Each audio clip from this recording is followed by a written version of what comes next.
chuva aqui dentro, chuva. Muita chuva.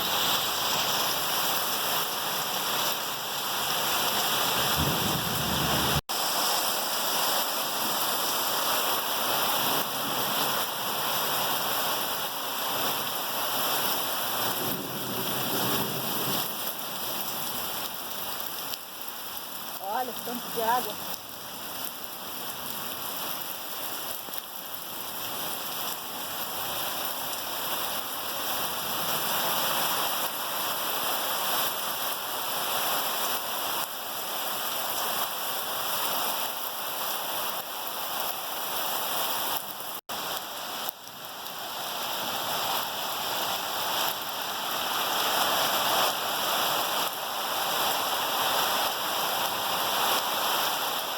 Começando a alagar ali atrás da casa, bastante água, chovendo bastante.